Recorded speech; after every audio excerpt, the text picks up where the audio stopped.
Isso, prontinho, tá começando a gravar, tá?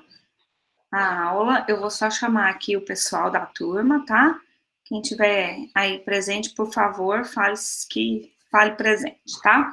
Adriene, Aline de Paula, Ana Caroline, Bruna Maria, Presente. Carolina Nicolas, Débora Silva, Presente. Elisama, Evelyn. Presente. Evelyn chegou agora? Foi, acabei de chegar. Bom. Fábio, Fernanda,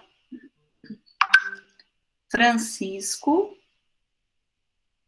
Giovana, Josiane, Camille, Presente. Caroline, Leandro, Letícia, Luísa, Patrícia, Ramanda, Tainara, Vitória.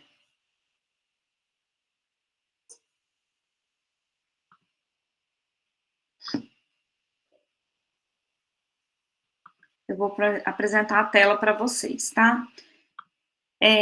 Pessoal, antes da gente começar a parte da aula de hoje, né, que é essa transformação do músculo em carne, estão vendo a minha tela? Sim? Ok.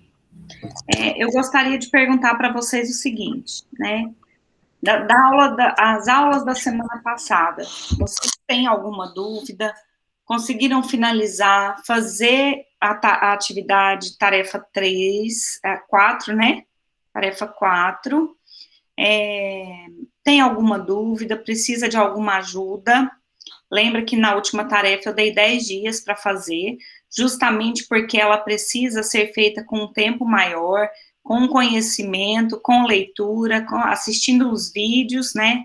Aos vídeos para poder elaborar um mapa, né? Esse mapa conceitual, ele é baseado no conhecimento de vocês para, né, fazer, eu vou falar assim, entre aspas, um resumo onde você consegue enxergar aquilo lá, né, aquele mapa que você elaborou, e consegue entender o que está escrito, o que você mesmo elaborou, tá? Então, eu não quero um resumo escrito dissertativo, eu quero um mapa conceitual, tá?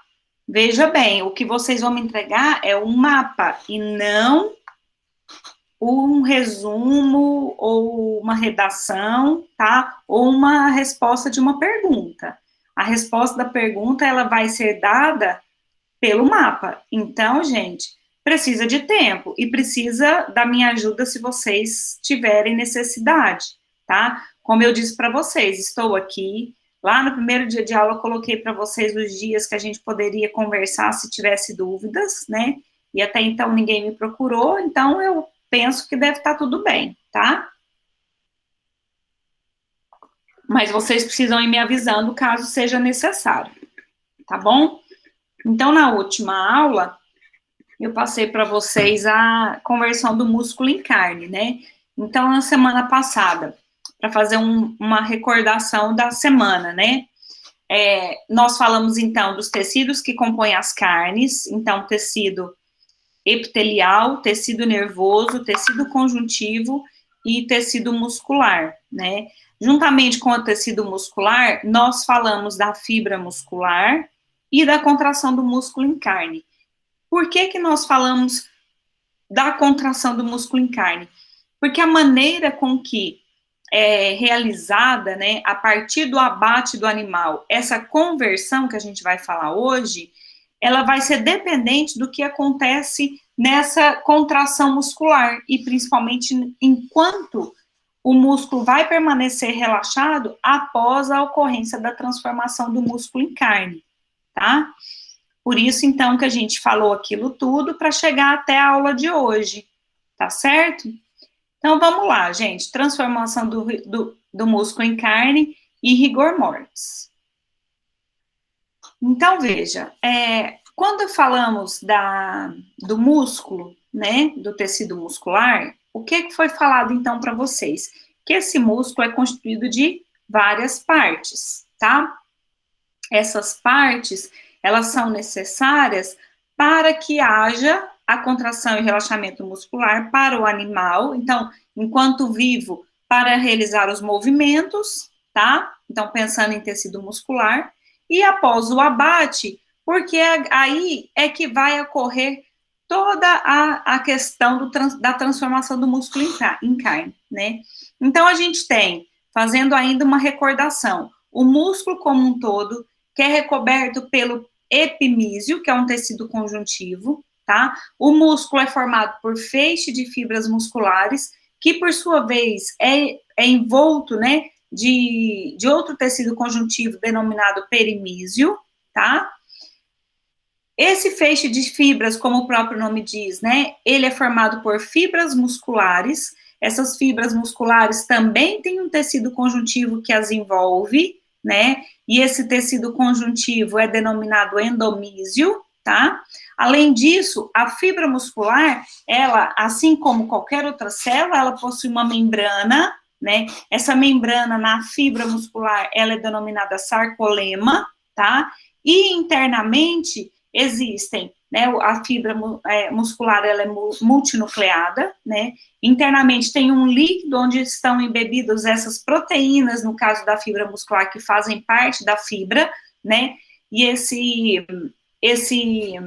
líquido é denominado sarcoplasma, tá, então onde estão embebidos as miofibrilas, tá, que por sua vez, onde estão os miofilamentos, olha aqui, né, miofilamentos finos e miofilamentos grossos. Os miofilamentos grossos, formados principalmente pela miosina, certo?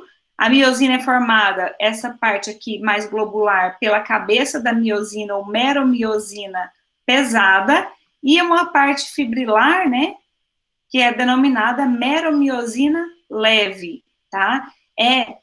Onde estão essas, aqui ó, onde estão essas miosinas, formando a miosina, que a gente chama de filamento grosso, tá? Porque ele é pesado.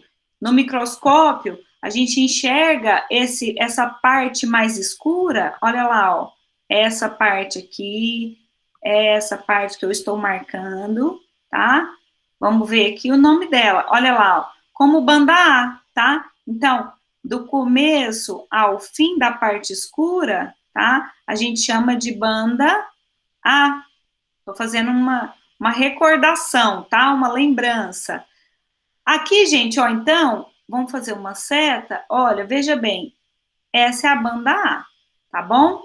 No meio da banda A, veja aqui, ó, tem uma parte um pouco mais clara, que é denominada zona ou faixa H, certo? E no meio dessa faixa H, olha ela aqui, a gente tem a linha M, veja aqui, linha M. O que é tudo isso que faz parte dessa banda A, gente?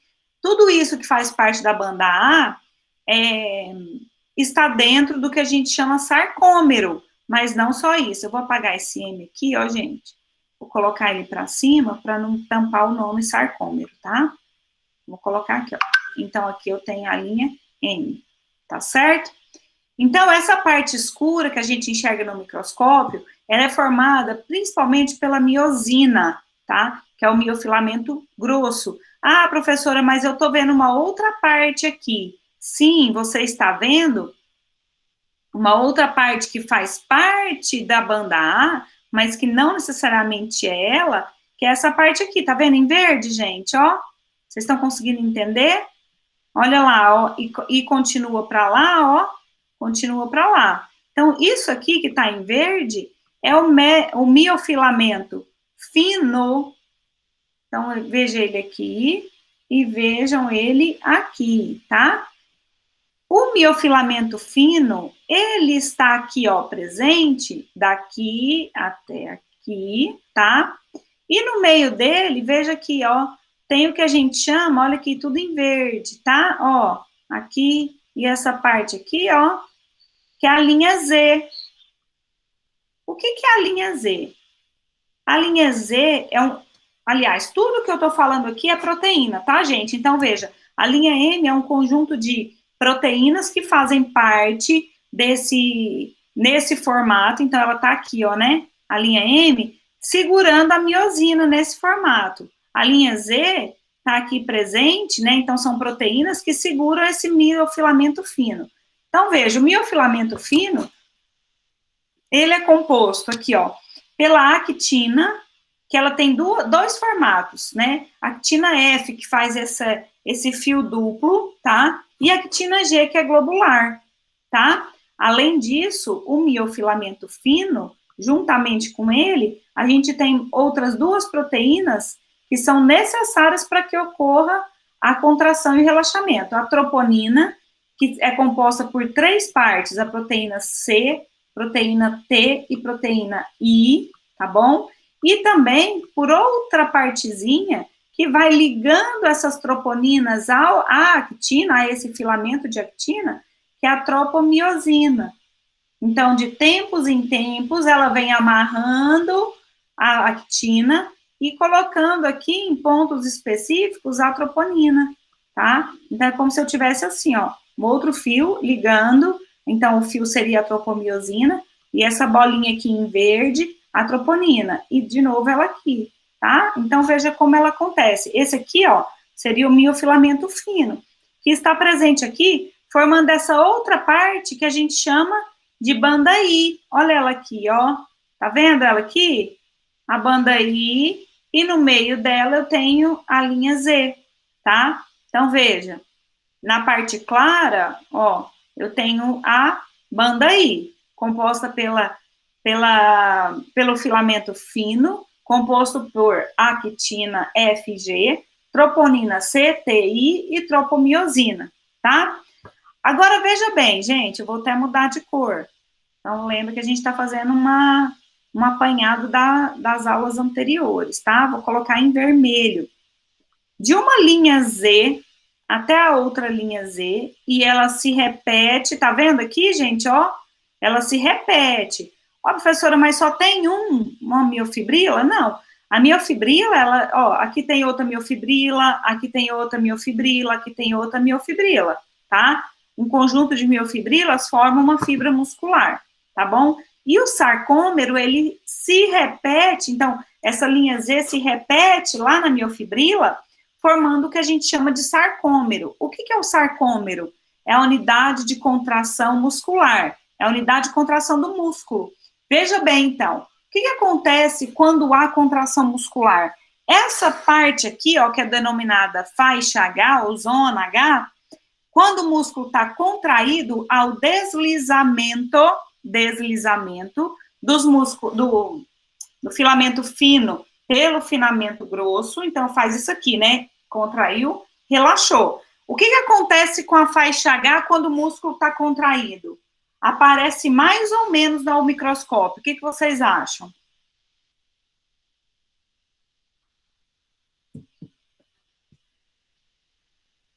Essa faixa aqui, ó, gente, ó, essa parte aqui.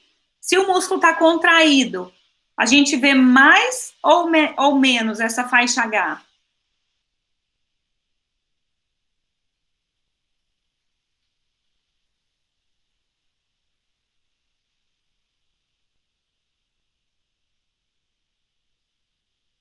Oi, gente, tem alguém aí?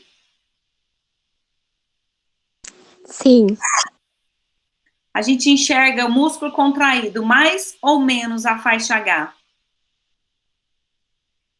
Quando contrai, há o deslizamento do filamento fino pelo grosso. O que acontece? As linhas Z se aproximam. Diminui o tamanho da miofibrila ou do miofilamento? Do miofilamento, não. O miofilamento só acontece isso aqui, ó. Um liga ao outro, desliza, o que acontece é um encurtamento do sarcômero, mas não da miofibrila. Olha aqui, ó, miofibrila tá aqui, ela só se liga e desliza. Então, não há encurtamento da miofibrila, ela permanece do mesmo tamanho. O que há é um encurtamento do sarcômero, tá? Então, se o sarcômero encurta, a gente enxerga menos essa faixa H, certo? Então, ao microscópio, quando a gente olha, né, o que está acontecendo na fibra após o animal ser abatido, se a gente enxerga menos a faixa H, quer dizer, uma banda A apenas, sem uma faixa H no meio, né, ou ela muito pequenininha, é porque o músculo estava muito contraído. Isso pode ser um indício de estresse ao animal, porque aí no final não há energia disponível para desfazer o complexo actomiosina que foi formado. Então permanece contraído, dessa maneira o músculo, a carne vai ficar mais macia ou mais dura?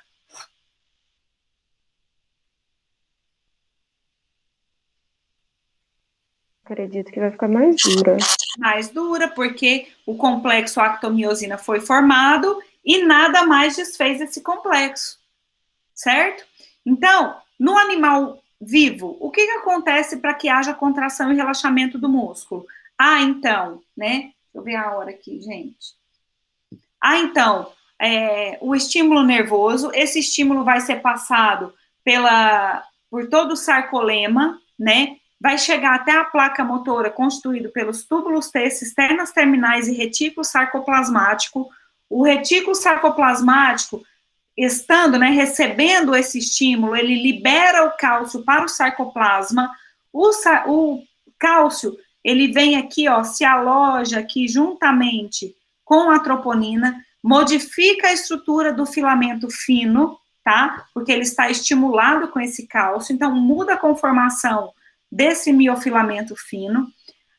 Ao mesmo tempo, o miofilamento grosso recepciona, né, na cabeça da miosina, o ATP, que é a fonte de energia, tá? Esse ATP vai ser quebrado em ADP mais fosfato inorgânico, certo? E aí, com os sítios de ligação apontados, né, fazendo, né, modificando a estrutura, né, por conta da ligação com o cálcio, os sítios de ligação tornam-se disponíveis, a miosina se liga à actina, e aí há o deslizamento dos miofilamentos finos pelos grossos, isso é a contração muscular, reduzindo a faixa H, né, e reduzindo o tamanho do sarcômero, mas não do miofilamento, tá? Isso é contração muscular. Para que haja o relaxamento, vem de novo uma molécula de ATP, se liga à miosina, desfaz o complexo inicialmente formado, o cálcio é recolhido pelo retículo sarcoplasmático, desliga o complexo e volta à posição original. Após o abate do animal, isso vai acontecendo mais lentamente, até que cesse a quantidade de ATP, o cálcio não vai ser mais recolhido pelo retículo sarcoplasmático, então tende a ficar cálcio livre, tá, no sarcoplasma, e aí há um encurtamento do sarcômero de maneira final, tá? O que acontece quando há esse encurtamento final? Ele apareceu dessa forma, né, há encurtamento, então, do sarcômero, quando eu não tenho mais energia disponível para desfazer o complexo. E isso, gente, é o que a gente chama, então, de transformação do músculo em carne, tá? É o início do processo. Então, veja, no animal vivo, a glicose, ela forma ATP, que é a energia disponível para que haja. Então, aqui eu coloquei, tá?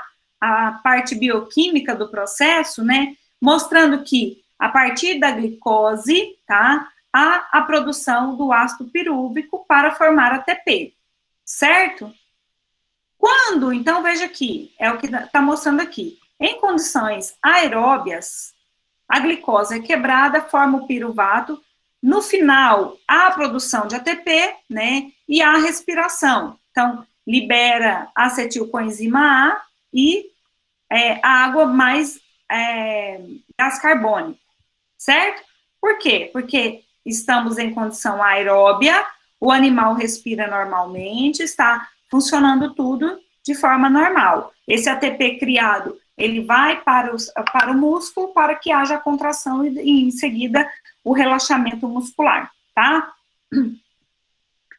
Então, houve o abate do animal, o animal começa no corpo do animal, né? As reações anaeróbias começam a acontecer, tá? Vai diminuindo a quantidade de ATP, porque vai sendo gasto para o animal se manter vivo, que é o que a gente chama de homeostase. Então, na homeostase, há uma tentativa de se manter vivo, então gasta toda a energia disponível na forma de ATP. Em seguida, entra o gasto do glicogênio, a quebra do glicogênio numa tentativa de formar ATP.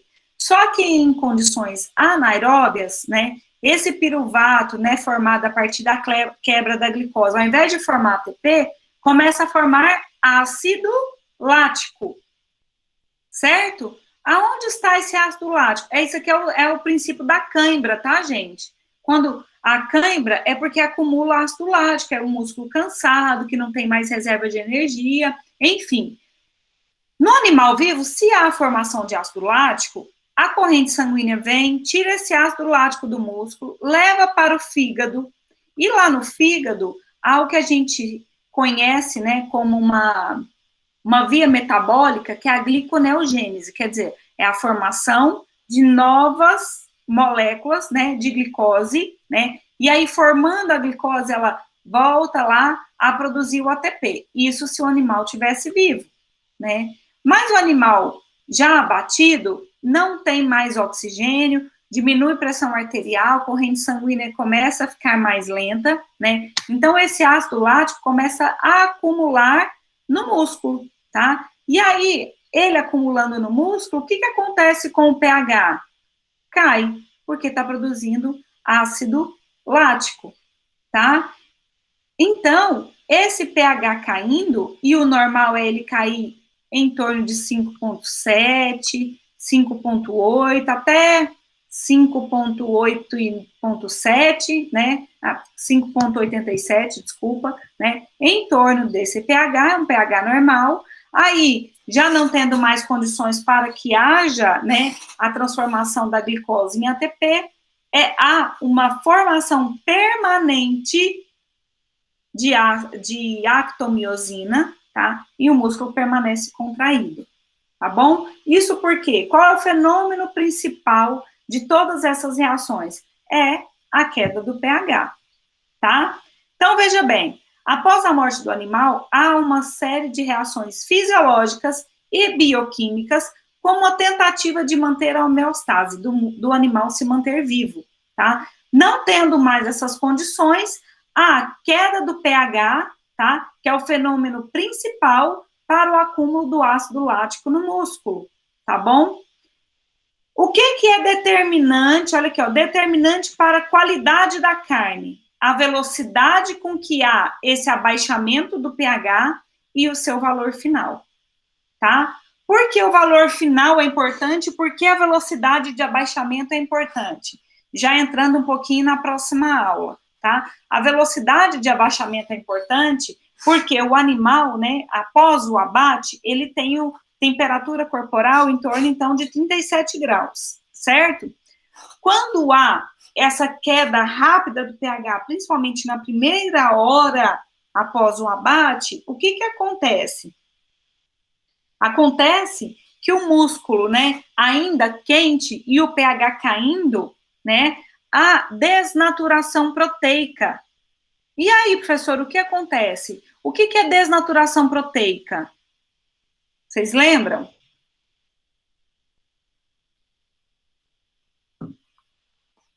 O que é desnaturação proteica, pessoal? Vamos lá.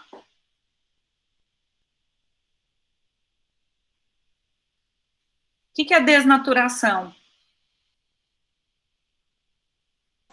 É tipo quando é colocada em alta temperatura e ela se volta ao seu estado anterior? É isso? Eu entendi o que você quis dizer, só falta colocar na ordem, Débora, foi a Débora, né?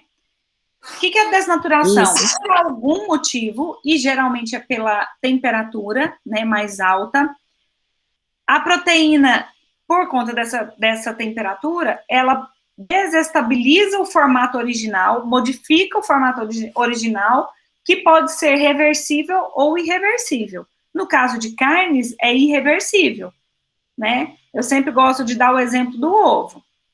Se você coloca o ovo na alta temperatura, principalmente se você olha ali a clara ela é transparente, né?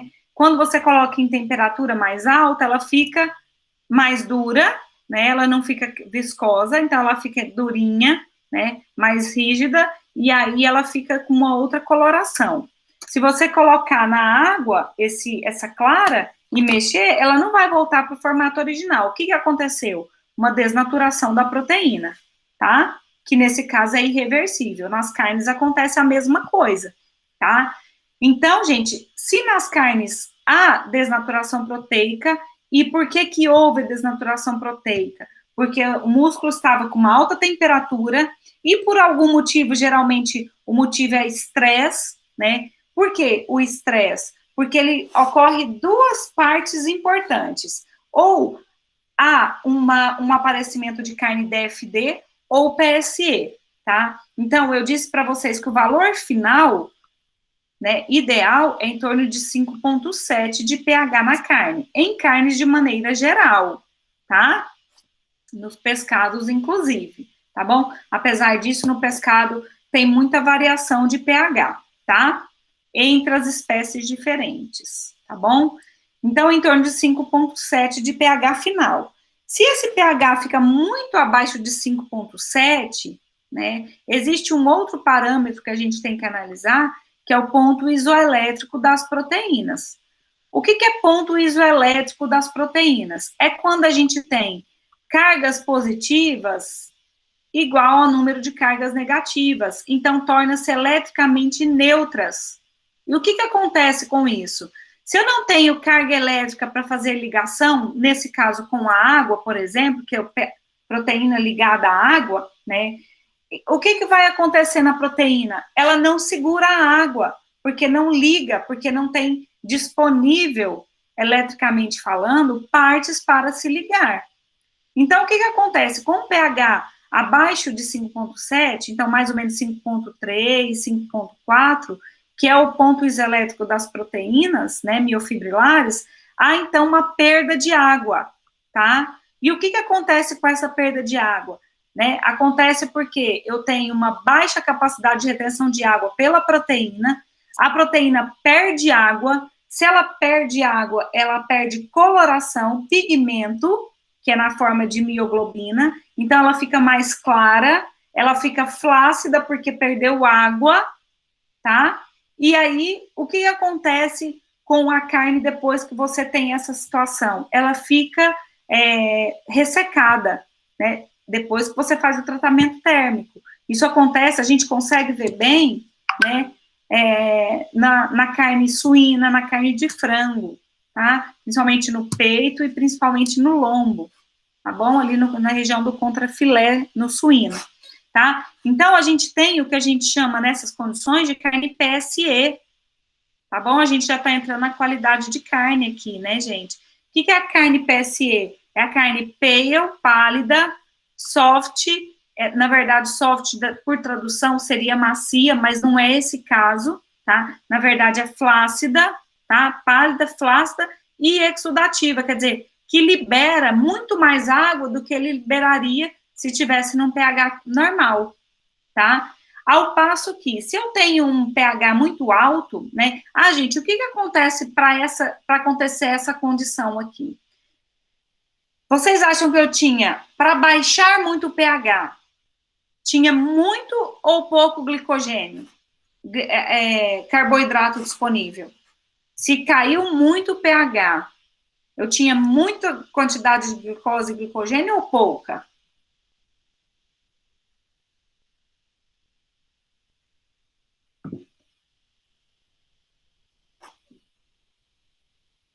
Eu tinha boa quantidade de glicogênio. Por quê? Está formando muito ácido lático, certo? O que acontece nessa condição aqui? É um estresse que acontece, geralmente, rapidamente, anteriormente, né, imediatamente antes ao abate. Então, tinha grande quantidade de glicogênio, né, disponível, de glicose disponível, né, e de energia armazenada, né, mas por fatores que estressaram ali no momento do abate, cai rapidamente esse pH, e cai muito porque eu tenho bastante quantidade de glicogênio, quer dizer, não é um estresse prolongado, é imediatamente antes do pH, então cai muito o pH, tá? Ocorrendo a desnaturação proteica e, como final, na carne aparece essa que a gente chama de carne PSE, tá? Então, veja, o abaixamento, né, a velocidade abaixa, isso aqui geralmente, gente, ocorre na primeira hora após o abate, tá? Quer dizer, ele atinge um pH final muito rápido, tá? É isso que faz a desnaturação proteica, porque temperatura corporal alta, cai muito o pH, desnaturação proteica, o final é carne PSE, tá? Aí, por outro lado, se eu tenho uma pouca queda de pH, é porque eu não tinha glicogênio, glicose disponível, porque caiu pouco, formou pouco ácido lático, né? Mas por que tinha pouca reserva de energia? Porque provavelmente esse animal já vinha, né, com alguns problemas em relação ao estresse. Isso pode ter acontecido pela própria forma de manejar esse animal, né? Esse manejo vindo desde a fazenda. Então, pode ser um jejum prolongado, né, maior do que o tempo necessário, né, cada animal tem um jejum específico para bovinos 24 horas, suíno 18, aves 12, então, se eu passar desse tempo de jejum, há um uso da reserva de energia, por exemplo, então, eu posso ter uma pouca queda de pH, resultando, então, num pH mais alto, eu vou colocar aqui em torno de 6,3, 6,4, né? Esse pH fica alto, dá na carne o que a gente chama de carne DFD, tá? O que é carne DFD? É a carne dark, escura, porque acumula água, tá? Acumulando água, acumula pigmento, então a carne fica mais escura, ela fica firme, quer dizer, rígida, porque tá cheia de água, fica túrgida a célula, né? E dry, esse ressecada, né, que vem do dry, seca, né, é ressecada na superfície. Por quê? Porque eu não tenho água livre disponível, porque a água está dentro da célula, está ligada com a proteína, tá? Então, eu tenho essa outra carne que a gente chama de DFD, tá bom? Então, o que é importante na conversão do músculo em carne? A velocidade de abaixamento do pH e o seu valor final, tá? Então, isso dá as condições de qualidade de carne posteriormente, tá bom?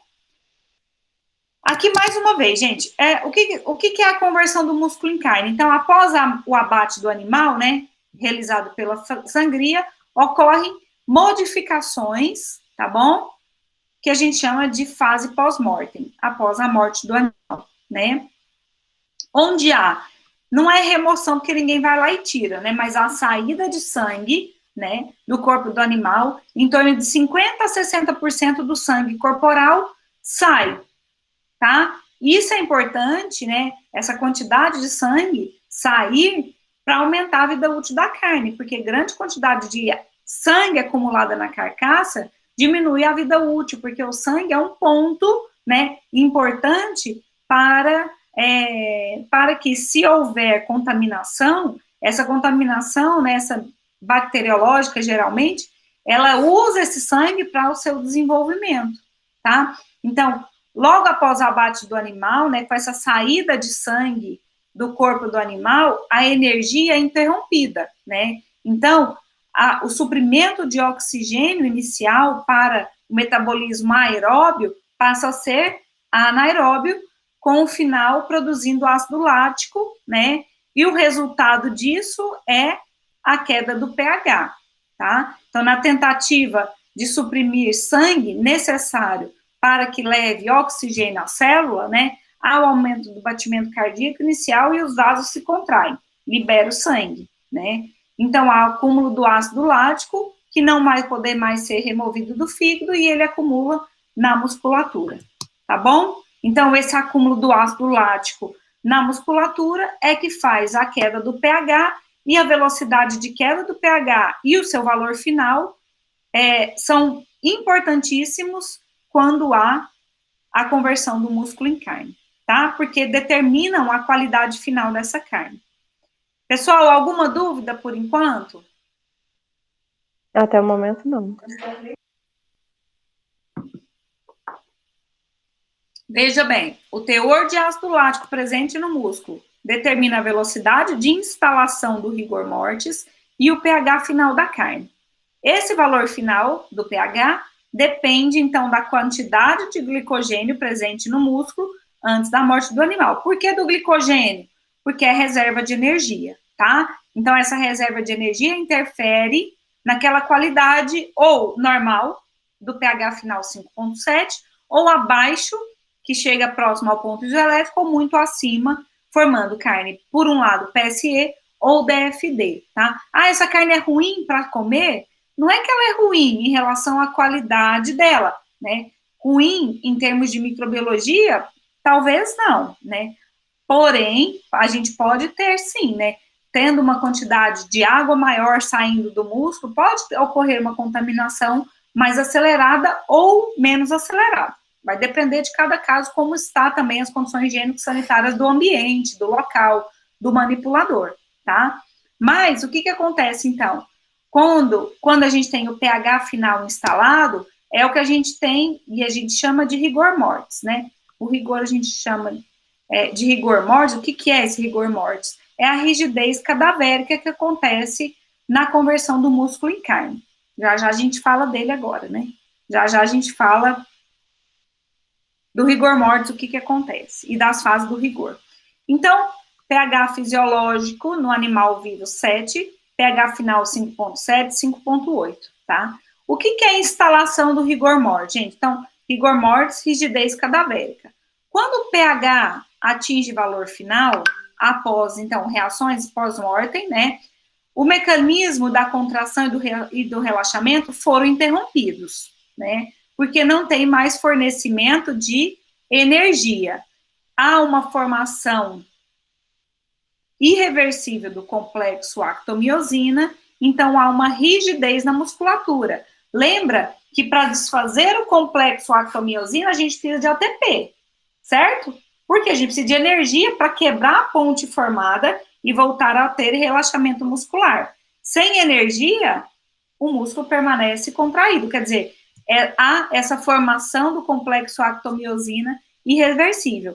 Isso, gente, acontece, né? Então, quando há a conversão do músculo em carne, fazendo modificações tanto bioquímicas quanto estruturais na fibra muscular, tá?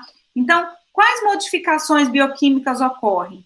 Há uma glicólise, uma quebra da glicose, né, e do glicogênio principalmente, que era aeróbia em anaeróbia, tá? Anaeróbia, não tem esse C aqui não. Há o acúmulo do ácido lático no músculo, logicamente, se a gente está falando de ácido, acumula íons H+, tá? Quando acumula íons H+, é porque eu tenho uma queda de pH, ele torna-se mais ácido, né? Então, também há o esgotamento do ATP, claro, né? Porque não tem mais reações que formam ATP, e acumula cálcio no sarcoplasma, tá? Porque não tem energia para o retículo sarcoplasmático recolher o cálcio para o seu interior, tá? Então, estruturalmente falando, a conversão do músculo em carne passa por 3 fases, tá? A primeira fase, que é denominada fase de relaxamento muscular ou pré-rigor, é porque ainda tem energia, ainda tem um resquício, né, de formação de ATP, então o músculo ainda a gente conseguiria ver aquela faixa H maior, porque há uma contração, mas há relaxamento ainda do músculo, tá? Numa próxima fase, que daí a gente já não tem mais uma glicose aeróbia, né? Já tem acumulado os íons H+, no músculo, então a segunda fase é a fase do enrijecimento muscular, ou a fase do rigor mortis, tá? Da rigidez cadavérica, da rigidez do músculo. Por quê? Porque não há mais como desfazer o complexo actomiosina. Ah, professora, mas sempre vai estar muito, né, preso. O que vai depender, gente? o complexo forma de toda forma. Ok, ele vai estar lá formado, é irreversível, porque não tem energia disponível para desfazer o complexo, certo? Mas sempre vai estar muito rígido, vai depender das condições físicas, bioquímicas do corpo do animal. Se há estresse, a rigidez aumenta. Se o animal for abatido em condições de bem-estar animal, pensando em qualidade de carnes, aí a gente pode ter uma carne menos rígida, tá?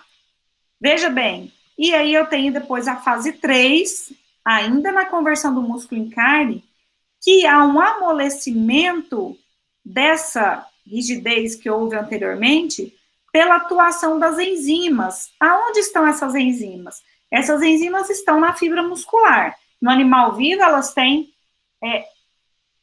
vários outros efeitos, né? Mas quando há a conversão do músculo em carne, então que o animal foi abatido, essas enzimas, que são proteolíticas, elas começam a romper no sarcômero, né? Então, aqui eu tenho de uma linha Z a outra o sarcômero.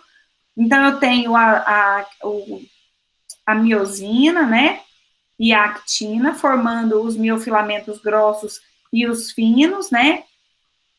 Olha lá. Então, o que eu vou ter, gente? Eu vou ter a atuação dessas enzimas, né? Fazendo quebra em pontos específicos, mas jamais desfazendo o complexo formado, tá? Ela quebra a proteína em vários pontos e isso faz um leve amaciamento da carne. Então, até mesmo essa forma com que há a conversão do músculo em carne, o uso da energia que era disponível na forma de glicogênio, né, influencia na atuação dessas enzimas no período que a gente chama de pós-rigor. É o que a gente chama, gente, lá daquela definição de carne de açougue, de massas musculares maturadas. Por isso que a gente chama de maturada, porque é uma atuação da enzima da própria carne no momento denominado pós-rigor da conversão do músculo em carne, certo? Então, o que é o rigor mortis? A conversão do músculo em carne é todas essas fases, tá? Fase 1, 2 e 3, tá? Que envolve todo o sistema, né? Uma transformação bioquímica e estrutural para culminar num período pós-rigor, tá? O rigor mortis, por outro lado, é o endurecimento e encurtamento muscular final. Por que há o endurecimento e encurtamento muscular final? Porque eu tenho uma queda do pH, culminando em um valor final, que ao irreversivelmente falando, a formação de ligações de actomiosina, tá? Por que é permanente, né? Por que não mais desfaz o complexo? Porque eu não tenho mais energia na forma de ATP ou ainda de fosfocreatina. A fosfocreatina, da aula de conversão, da aula de contração, vocês viram, que é quem libera, né, o fósforo para formar ATP. Então, não tem mais essa ligação, tá? O desenvolvimento do rigor mortis é variável entre os animais.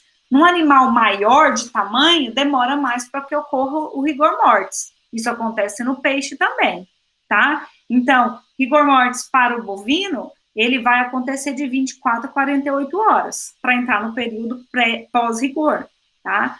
Já para suíno, demora no máximo 24 horas. Para as aves, 8 horas, 12 horas. Para os peixes, dependendo do tamanho, então uma tilápia de um filé pequeno, né, vai demorar em torno de 30 a 40 minutos, ou menos, tá? Então, o desenvolvimento do rigor é progressivo, tá? E depende da espécie do animal e do tamanho do animal. Bom? Então, rigidez cadavérica ou rigor mortis é o enrijimento muscular após a morte do animal. O rigor, agora, não estou falando da conversão do músculo em carne, mas a fase do rigor especialmente, tá? O rigor mortis, ele passa por 3 fases também, que é a fase de atraso, ou é a fase enquanto há ainda abundância de ATP no músculo, né? O músculo irá permanecer relaxado, porque ainda não há essas pontes cruzadas dos miofilamentos, tá? Então, chama fase de atraso, ou delay phase, né? A fase do início, então é quando a gente já não tem tanto mais reserva de ATP e nem de creatina fosfato para liberar fosfato para conversão de ADP em ATP para ser usado no músculo, tá? Então, são usados, né, toda essa energia. Então, o deslizamento do miofilamento grosso pelo fino, formando ligações, né, com esses dois miofilamentos. Então, o músculo vai perder extensibilidade, ele não volta a ficar relaxado, né? E aí, a conclusão do rigor mortis é quando toda a creatina fosfato já não existe, não tem ATP, e o músculo não consegue regenerar ATP, né? Por quê? Porque não tem mais a conversão, tá? Ou a glicólise, né? Assim, o rigor mortis é instalado, tá? A rigidez cadavérica vai ser, então, instalada, tá? O que é a resolução do rigor? Que é o período pós-rigor, como eu falei para vocês, tá? A gente vai falar de maturação de carnes, mas, a princípio, a maturação natural, ou a resolução do rigor mortis, ocorre por ação dessas enzimas proteolíticas, enzimas que estão presentes na fibra muscular e que quebra a proteína. Vou fazer uma pergunta, mas eu já dei a resposta. Essas enzimas da própria carne, elas conseguem desfazer o complexo actomiosina formado?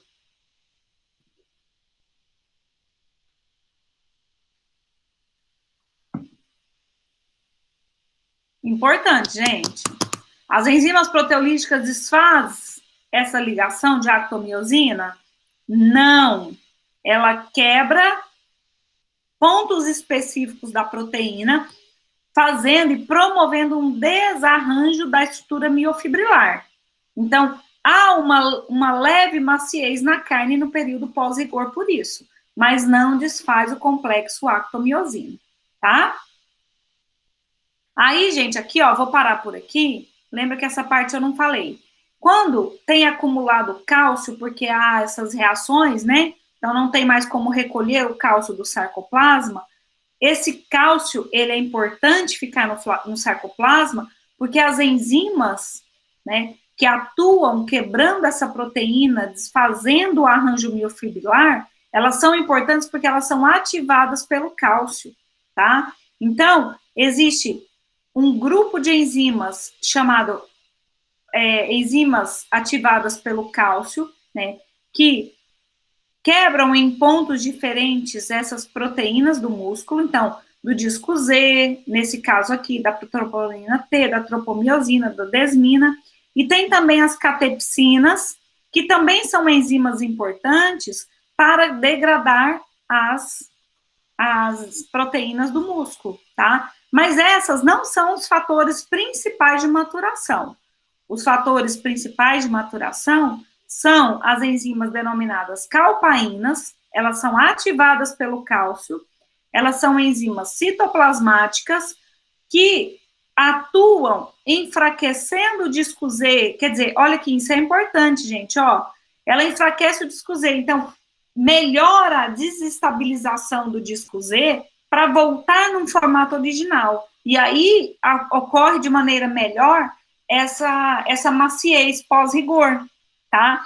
Porém, essas enzimas, as calpaínas, elas são inibidas pelas calpastatinas. O que são calpastatinas? É um grupo de enzimas, né, que quanto mais ela está presente, mais ela inibe a ação da calpaína. Se eu tenho, então, grande quantidade de calpastatina, eu vou ter uma carne mais macia ou mais dura? Mais duro.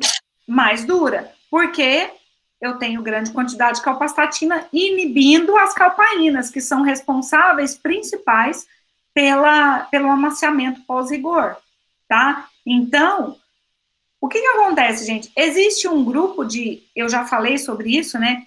Os índicos, então, animais das raças indianas, têm grande quantidade de calpastatina.